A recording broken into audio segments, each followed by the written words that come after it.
What's going on, everybody? This is ODC, that's me, and I'm back with another action figure review. This is my review of the DC Universe Classics Wave 14 TYR or TYR. I'm not really sure how to pronounce his name, to be honest with you. I don't remember this character from the cartoon of Superpowers or Super Friends. I know he was part of the Superpowers original line.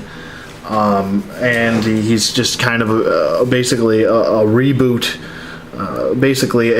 just a redo of the Superpowers figure. So I don't know too much about this character at all, actually.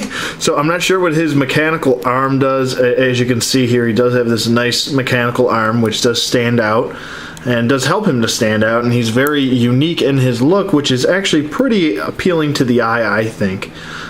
He kind of reminds me, he gives off that feeling of a Motu classic, and I can appreciate that. I have a couple Motus that I like, and I believe he shares the same boots as the Golden Pharaoh.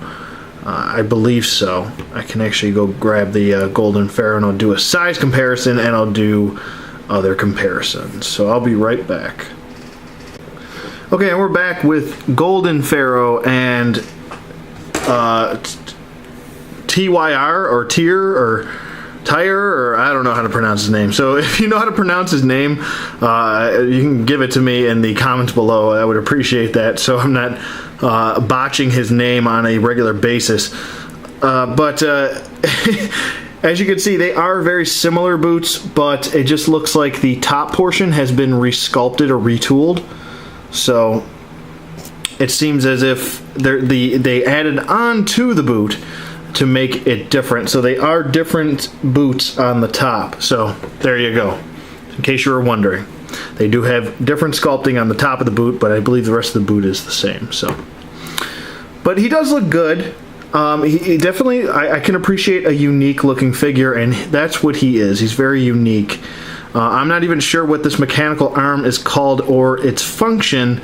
I'm going to assume that it's some sort of cannon blaster or something like that. But the as you can see in here, the little like type of eggshell shaped type is transparent here, so you can get light through it in case it's not coming up on camera here.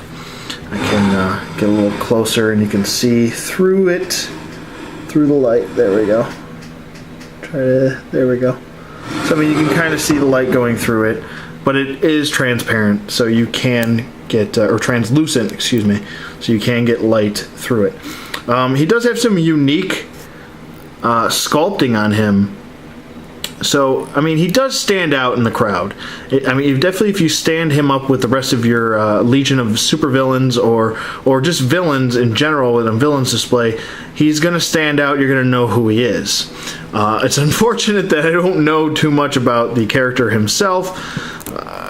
I don't really remember him being in the cartoon, so I can't really say too much about him, unfortunately. But his head, let's go through articulation real quick while we're talking about heads and whatnot, and his arm. And so his head does move side to side, and it does look up and down. So he's got a decent range of motion for looking up. Pretty nice. His arms do go up. They're a little stiff, so I'm just going to try and take it easy on his shoulder here. His arm does go up and does go down a little bit, but that's the range of motion there. It's got a bicep swivel, single bend at the elbow, wrist rotation, ab crunch, which works nicely, a waist swivel, T-jointed hips, which go out, forward, and back, upper thigh swivel, single bend at the knee, and an ankle hinge. And I'll go on to his other arm just to show you what kind of articulation he has.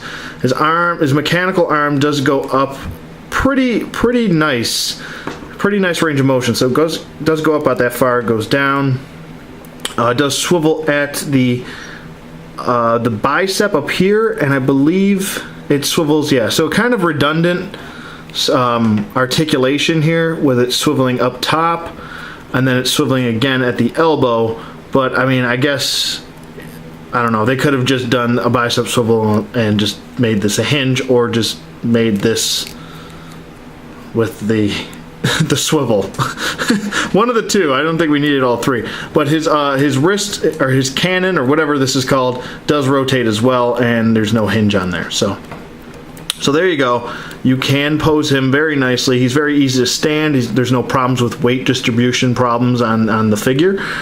He does have another piece. I'm not sure. I think on the original there was a kind of like they do with the Motu classics, where if they had a spindle in the back where his head would spin or his arm would spin, or a rotation like on Hurricane Hordak, you would get, I believe this was a button to shoot this cannon off, and it's pretty cool that they actually they included that. So that's a nice touch. It doesn't actually work, so it's not functional, but it is there. So yeah, it's definitely not working. So, I mean, at least I tried for you guys. But, I mean, this is a pretty well taken care of a figure. I did buy him loose. It was $9 shipped on eBay. So, I mean, you can get him fairly cheap. I'm assuming that there's not a big following for this guy, because not a lot of people probably know about him being a very obscure character. And so yeah, I don't know. If I had to rate this figure, I'm probably going to give him a 7.5. I think he's a really decent looking figure, very unique, and it does give off that, like I said, that Masters of the Universe Classics feel to him, which is pretty decent. And I apologize for not knowing too much or doing my homework on this character. I don't really remember too much about him, to be honest with you. So, and it was so long ago, that cartoon. So. Do I recommend him? Yeah, sure, I do recommend him if you're a completist, or if you're a fan of the superpowers or super friends.